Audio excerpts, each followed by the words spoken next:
भारत माता की, भारत माता की, भारत माता की। उत्तर प्रदेश के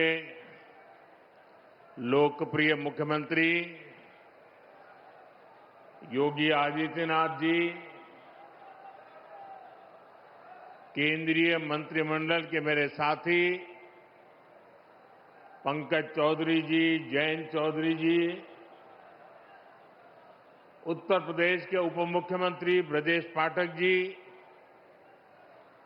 यूपी सरकार के मंत्रीगण, संसद में मेरे साथीगण,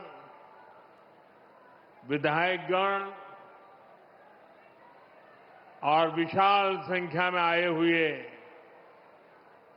मेरे प्यारे भाई और बहनों, बाबा औगड़नाथ की इस पावन धरती पर मेरठ की क्रांति धरा पर आज विकसित उत्तर प्रदेश, विकसित भारत, इसके लिए नई क्रांति को ऊर्जा मिल रही है। आज पहली बार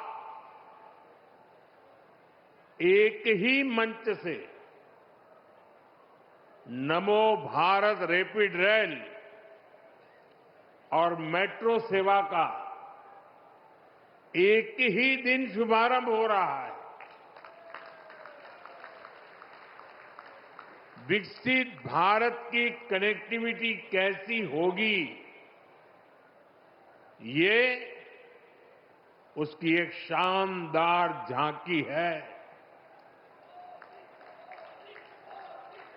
शहर के भीतर के लिए मेट्रो और ट्विन सिटीज के विजन को गति देने के लिए नमो भारत जैसी आधुनिक ट्रेन, मुझे संतोष है कि ये काम उत्तर प्रदेश में हुआ है।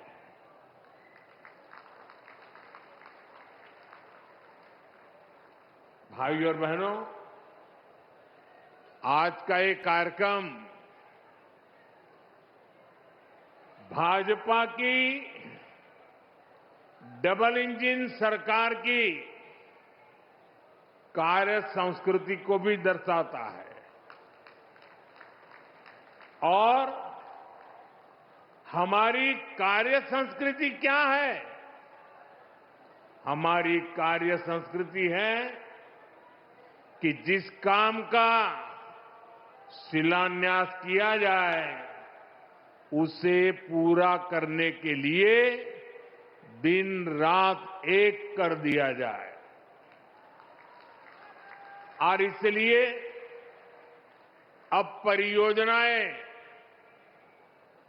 पहले की तरह लटकती भटकती नहीं है।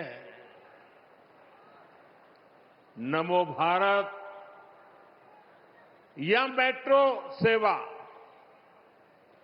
दोनों का शिलान्यास करने का अवसर आप सबने मुझे दिया था और आज मुझे ही इनके लोकार्पण का भी सौभाग्य मिला है। साथियों, थोड़ी देर पहले मैंने मेरठ मेट्रो में सफर किया। इस दौरान मेरी स्कूल कॉलेज के अनेक युवाओं से और अन्य यात्रियों से बातचीत हुई है। सबका यही कहना था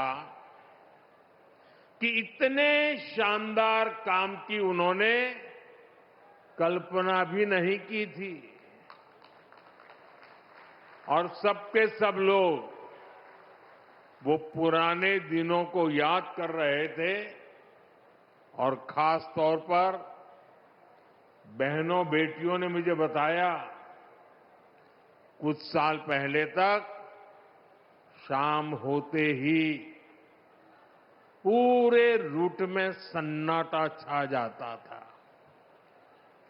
यहां डर और भय का माहौल होता था। अब एक तरफ कानून व्यवस्था भी सुधरी है और दूसरी तरफ लोगों को सुविधापूर्ण और सुरक्षित यात्रा का भी माध्यम मिला है। और साथियों, मुझे खुशी है कि नमो भारत रैपिड रेल से ये नारी शक्ति के सामर्थ्य का प्रतीक भी बनी है। इसमें train operator, station control staff, ऐसे अधिकतर काम में हमारी बेटियां ही कार्यरत है, बेटियां ही नेतृत्व कर रही है। मैं आप सभी को, उत्तर प्रदेश को और दिल्ली वासियों को देश की पहली नमो भारत रैपिड रेल सेवा और मेरठ मेट्रो के लिए बहुत बहुत बधाई देता हूं। साथियों, मेरठ की इस धरती से मेरा भी एक विशेष नाता रहा है। जब 2014 के चुनाव हुए, 2019 के चुनाव हुए और 2024 के लोकसभा चुनाव हुए, तो मेरठ से ही मेरी चुनावी सभाओं की शुरुआत हुई।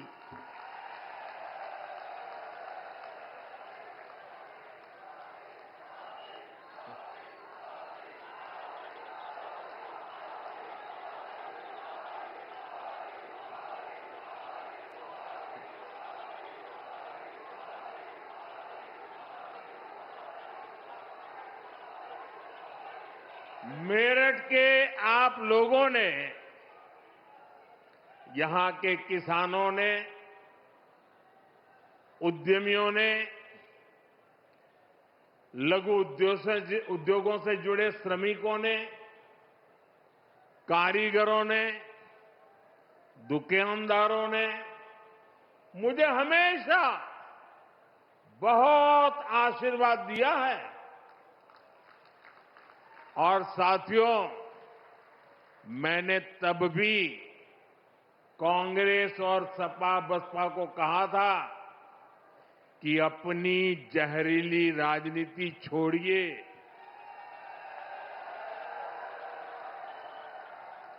और आइए विकास के मुद्दे पर मुकाबला करके देखते हैं। साथियों, इन दलों ने तो अपनी जहरीली राजनीति नहीं बदली, लेकिन भाजपा ने विकास और अपनी नीति रीति, अपनी नियत में अगर एक बात को सर्वोपरि रखा तो वो है विकास, देश का विकास। इसका एक उदाहरण हमारी मेट्रो भी है, मेरठ मेट्रो भी है। साथियों, 2014 से पहले भारत में मेट्रो का विस्तार बहुत ही धीमी गति से हो रहा था। हालत ये थी कि कांग्रेस सरकार के समय में देश के सिर्फ 5 शहरों में ही मेट्रो चल पाई थी, जबकि आज भाजपा सरकार में देश के 25 से ज्यादा शहरों में मेट्रो चलने लगी है। आज भारत मेट्रो के मामले में दुनिया का तीसरा बड़ा नेटवर्क बन चुका है। यूपी में मेरठ के अलावा भी कई सारे शहरों में मेट्रो पर काम चल रहा है। साथियों, बीते 11 वर्षों में देश के दर्जनों शहरों तक मेट्रो पहुंची, क्योंकि भाजपा सरकार देश की जनता को सुविधा देना चाहती है। देशवासियों को हाई स्पीड, जाम और प्रदूषण से मुक्त सुविधा, ऐसे हर प्रकार की व्यवस्था देना चाहती है। इसलिए आज नमो भारत जैसी आधुनिक सेमी हाई स्पीड ट्रेन चल रही है, वंदे भारत ट्रेन चल रही है। साथियों, कांग्रेस सपा की जब दिल्ली में सरकार थी, तब ये सब संभव ही नहीं था, क्योंकि तब इंफ्रास्ट्रक्चर के प्रोजेक्ट्स घोटालों में ही गुम हो जाते थे। मेट्रो जैसी और उससे जुड़ी अधिकतर टेक्नोलॉजी भी हमें विदेशों से आयात करनी पड़ती थी। हमने घोटाले भी बंद किए और देश को आत्मनिर्भरता के रास्ते पर भी आगे बढ़ाया, क्योंकि भाजपा की प्राथमिकता देश का विकास है, देशवासियों की सुविधा और समृद्धि है।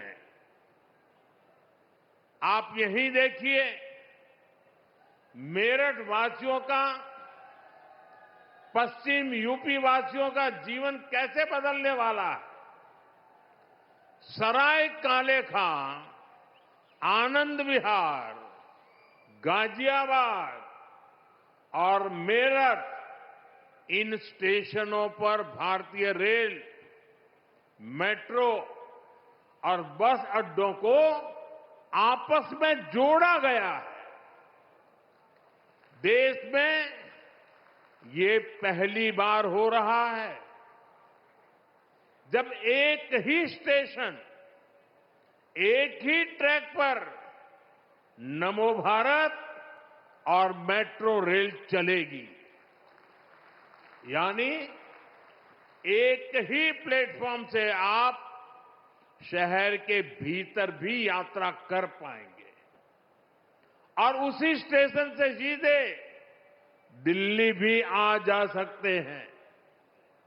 इससे मेरठ के आप जैसे हजारों साथियों को फायदा होगा, जो पढ़ाई के लिए, नौकरी के लिए, अन्य कामकाज के लिए रोजाना दिल्ली आते जाते हैं। जो लोग दिल्ली में नौकरी करते हैं और जिनका घर मेरठ में है, उनके लिए अब दिल्ली में किराए के घर में रहने की मजबूरी भी खत्म हुई है। साथियों, आज भाजपा की डबल इंजन सरकार आधुनिक इंफ्रास्ट्रक्चर पर जो इतना सारा पैसा खर्च कर रहा है, उससे आपका पैसा भी बचता है और युवाओं को रोजगार भी मिलता है। यहां पश्चिम यूपी में ही देखिए कैसे नए नए एक्सप्रेसवे बन रहे हैं। डेडिकेटेड फ्रेट कॉरिडोर बन रहे हैं। जेवर में इंटरनेशनल एयरपोर्ट बन रहा है। ये प्रोजेक्ट जब बनते हैं तब भी रोजगार मिलते हैं और बाद में नए उद्योग लगते हैं, नए कारोबार आते हैं, उससे भी रोजगार पैदा होते हैं। साथियों, उत्तर प्रदेश की ये धरती तो श्रम की धरती है, ये सृजन की धरती है। यहां के किसान हो, पशुपालक हो, छोटे लघु उद्यमी हो, बुनकर शिल्पकार हो, ये सभी विरासत और विकास के मंत्र को साकार कर रहे हैं। ऐसे में जब भारत का सामर्थ्य बढ़ता है तो उत्तर प्रदेश के इन सभी साथियों को भी फायदा होता है। साथियों, आप आजकल देख रहे हैं कि दुनिया के प्रति और दुनिया के लोगों के मन में भारत के प्रति कितनी आस्था है, लोग कितने आशावान हैं। दुनिया के अनेक विकसित देश आज भारत के साथ व्यापारिक समझौते कर रहे हैं।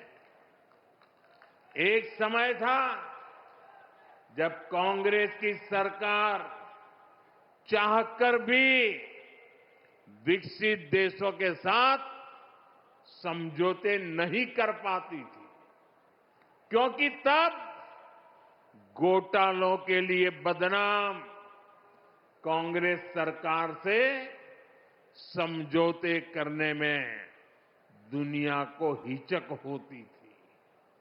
लेकिन आज विकसित देश भारत के साथ जुड़ने के लिए उत्सुक है, क्योंकि उनको भारत के विकास में अपना भविष्य दिखता है। उनको भारत की युवा शक्ति में उम्मीद दिखती है। आज दुनिया को लगता है कि भारत वो ताकत है जो 21वीं सदी की चुनौतियों का समाधान दे सकता है। साथियों, बीते वर्षों में भाजपा की सरकार ने जो वैश्विक समझौते किए, उससे लघु और कुटीर उद्योगों से जुड़े लोगों को भी बहुत फायदा होगा। इसका फायदा मेरठ के स्पोर्ट्स का सामान बनाने वालों को होगा। मेरठ की ही कैंची, खुर्जा की क्रॉकरी, मुरादाबाद का पीतल, बागपत का होम फर्निशिंग उद्योग, सहारनपुर की लकड़ी की नक्काशी, लेदर, टेक्सटाइल, ज्वेलरी से जुड़े उद्योग, ऐसे हर लघु और कुटीर उद्योगों को इन समझौतों का बहुत बड़ा लाभ होने वाला है। भाजपा की प्राथमिकता देश के छोटे बड़े शहरों के सामर्थ्य को दुनिया के कोने कोने तक ले जाने का है। यूपी के अलग अलग जिलों की पहचान बढ़ाना है। साथियों, हमारा मेरठ और ये पूरा क्षेत्र लघु उद्योगों का, एमएसएमई का बहुत बड़ा सेंटर है। इस वर्ष जो केंद्र सरकार का बजट आया, उसमें हमने लघु उद्योगों के लिए 10,000 करोड़ रुपए के विशेष फंड की घोषणा की है। इससे यूपी के एमएसएमई को लोन मिलना बहुत आसान होने जाएगा। बजट में हमने कपड़ा उद्योग के लिए, बुनकर समाज के लिए महात्मा गांधी ग्राम स्वराज योजना की घोषणा की है। इससे खादी, हैंडलूम, हस्तशिल्प को विश्व बाजार तक पहुंचाने में मदद मिलेगी। साथियों, पहले छोटे कारीगर केवल 10 लाख रुपए तक का सामान कुरियर से भेज सकते थे। अब यह सीमा पूरी तरह हटा दी गई है। इससे मेरठ सहित यूपी के सभी बुनकर और अन्य छोटे उद्यमी ऑनलाइन ऐप के जरिए अमेरिका या यूरोप के ग्राहकों को भी अपने प्रोडक्ट आसानी से बेच पाएंगे। साथियों, मेरठ, हापुड़ और आसपास के इस क्षेत्र ने चौधरी चरण सिंह जी के विजन को शुरुआती दिनों से देखा है। यह हमारी सरकार का सौभाग्य रहा कि हमें चौधरी चरण सिंह जी को भारत रत्न देने का सौभाग्य मिला। भाजपा की डबल इंजन सरकार उनके विजन पर चलते हुए किसानों की आय बढ़ाने के लगातार काम कर रही है। इसके लिए फूड प्रोसेसिंग पर बहुत बल दिया जा रहा है। पीएम किसान सम्मान निधि का पैसा भी छोटे किसानों के बहुत काम आ रहा है। अब तक यूपी के किसानों को पीएम किसान सम्मान निधि के तहत लगभग 95,000 करोड़ रुपए मिल चुके हैं। इसमें मेरठ के किसानों को भी लगभग 800 करोड़ रुपए मिले हैं। भाइयों और बहनों, एक तरफ आज देशवासी भारत को विकसित बनाने के लिए दिन रात मेहनत कर रहे हैं, लेकिन देश में ही कुछ राजनीतिक दल हैं जो भारत की सफलता को पचा नहीं पा रहे। अभी आपने देखा, भारत में दुनिया का सबसे बड़ा एआई सम्मेलन हुआ। दुनिया भर के 80 से अधिक देशों के प्रतिनिधि दिल्ली आए। दुनिया के करीब 20 देशों के राष्ट्राध्यक्ष भारत आए। लाखों लोग हिंदुस्तान के कोने कोने से दिल्ली में जुटे थे। दुनिया के विकासशील देशों में ऐसा सम्मेलन आज तक कभी नहीं हुआ। मैं जरा मेरठ के लोगों को पूछना चाहता हूं, ये जो एआई सम्मेलन हुआ, आपको गर्व हुआ कि नहीं हुआ? पूरी ताकत से बताइए, आपको गर्व हुआ कि नहीं हुआ? आपका माथा ऊंचा हुआ कि नहीं हुआ? आपका सीना चौड़ा हुआ कि नहीं हुआ? ये काम भारत के लिए हुआ कि नहीं हुआ है? भारत के युवाओं के लिए हुआ है कि नहीं हुआ है? भारत के भाग्य को बदलने के लिए हुआ है कि नहीं हुआ है? 21वीं सदी में लीडरशिप लेने के लिए हुआ है कि नहीं हुआ है? पूरा देश गर्व से भर गया।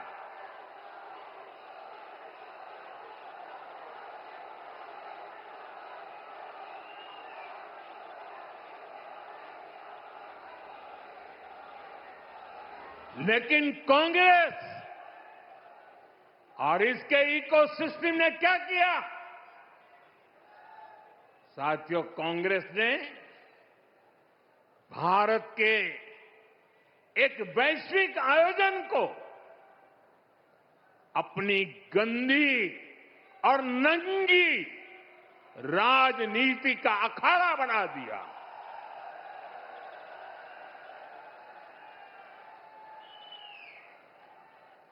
समारोह स्थल पर विदेशी अतिथियों के सामने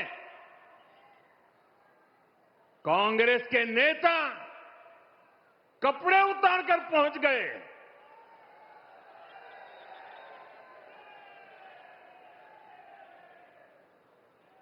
मैं कांग्रेस वालों को पूछता हूं,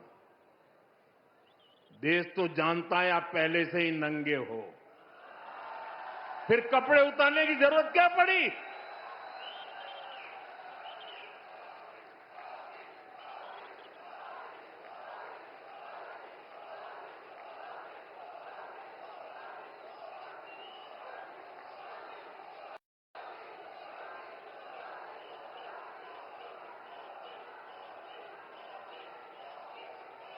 कांग्रेस के नेताओं ने वहां जो कुछ किया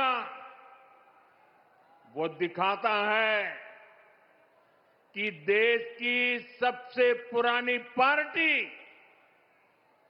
वैचारिक रूप से कितनी दिवालिया हो गई है, कितनी दरिद्र हो गई है। साथियों, कोई कल्पना नहीं कर सकता। हम तो वो लोग हैं जो गांव में किसी के यहां शादी ब्याह होता है तो पूरा गांव उसे सफल बनाने में जी जान से जुट जाता है, ताकि मेहमान गांव की एक अच्छी छवि लेकर जाएं। कांग्रेस तो अपने ही देश को बदनाम करने में जुटी है। साथियों, कांग्रेस के नेताओं को मोदी से नफरत है। ये लोग मेरी कब्र खोदना चाहते हैं। मेरी मां को गाली देने से भी उनको कोई परहेज नहीं है। उन्हें भाजपा से विरोध है, उन्हें एनडीए से विरोध है। ठीक है, आपकी राजनीति में यही करना जरूरी है, चलो भाई समझ सकते हैं, हम इसको भी सहन कर लेंगे। लेकिन कांग्रेस को याद रखना चाहिए था कि एआई ग्लोबल समिट ये बीजेपी का समारोह नहीं था और न ही उस समय बीजेपी का कोई नेता वहां मौजूद था। ये देश का कार्यक्रम था, देश के सम्मान का कार्यक्रम था, देश के लोगों के पसीने से। लेकिन कांग्रेस ने परसों सारी मर्यादाएं तोड़ दी और पूरा देश कांग्रेस की इस रीति नीति पर थू थू हो रही है। लेकिन दुर्भाग्य देखिए, इतनी पुरानी पार्टी के नेता लाजने के बजाय गाजते हैं, बेशर्मी के साथ देश की बेइज्जती करने वालों का जयकारा कर रहे हैं।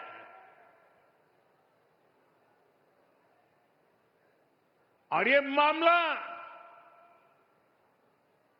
कांग्रेस की हरकतों का लगातार चल रहा है। पार्लियामेंट में क्या किया? पार्लियामेंट में खुद परफॉर्म कर नहीं पा रहे तो अपने साथी दलों को भी बोलने का मौका नहीं देते, पार्लियामेंट को चलने नहीं देते। और उसका सबसे बड़ा नुकसान कांग्रेस के जो साथी दल है ना, उनको हो रहा है। अब वो समझ गए हैं। ये अभी दिल्ली में उन्होंने जो ये नंगापन दिखाया, उनके सारे साथी दल चौंक गए हैं, सबने किनारा कर लिया। और मैं नम्रतापूर्वक देश के मीडिया को भी एक रिक्वेस्ट करना चाहता हूं।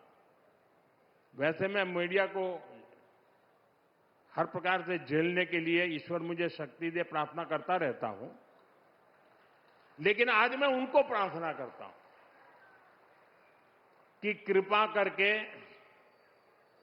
हम जब इस प्रकार की हरकतों की आलोचना करें तो आप ये हेडलाइन मत बनाइए कि मोदी ने विपक्ष को धो डाला।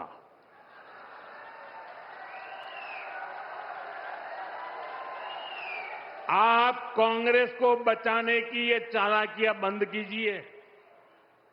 ये विपक्ष विपक्ष करके आप कांग्रेस को बचा रहे हैं और विपक्ष में जो और साथी बैठे हैं वो भी समझ गए हैं कि पाप कांग्रेस करती है और भुगतना उनको पड़ता है। और कांग्रेस की इकोसिस्टम हर बार बच के निकलने का एक खेल खेलती है कि पाप कांग्रेस करे, आलोचना कांग्रेस की हो, गुस्सा कांग्रेस पर हो, लेकिन मीडिया में कांग्रेस नहीं दिखती, विपक्ष शब्द दिखता है। क्यों भाई? क्यों कांग्रेस को बचा रहे हो? ऐसा करने से आप न कांग्रेस को बचा पाते हो, न कांग्रेस को सुधरने के लिए मजबूर करते हो। अगर आप एक बार छापना शुरू कर दोगे, बोलना शुरू कर दोगे, ये जनरल विपक्ष का दोष है। और देखिए दिल्ली में जो हुआ, क्या उसमें कोई टीएमसी के लोगों ने पाप किया है? नहीं किया है। डीएमके के लोगों ने पाप किया है? नहीं किया है। बसपा के लोगों ने पाप किया है? नहीं किया है। फारूक अब्दुल्ला जी की पार्टी ने पाप किया है? नहीं किया है। सिर्फ और सिर्फ सरफरे नेता, कांग्रेस के बेलगाम नेता देश को तबाह करने पर तुले हुए हैं। अगर आपको प्रधानमंत्री की कुर्सी पर बैठना है तो पहले आपको जनता के दिल जीतने पड़ेंगे।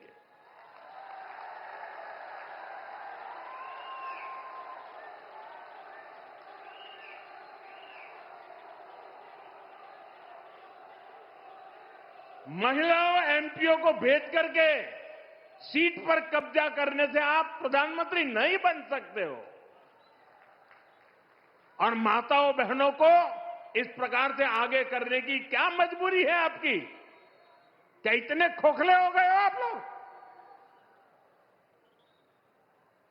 साथियों,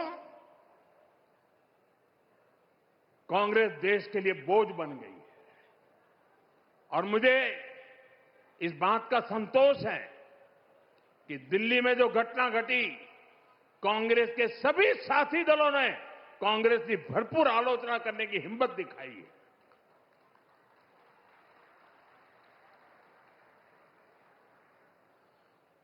मैं विपक्ष के इन साथियों का सच्चाई के साथ और देश के गौरव के साथ खड़े रहकर रहने के लिए उनका मैं सार्वजनिक रूप से आभार व्यक्त करता हूं।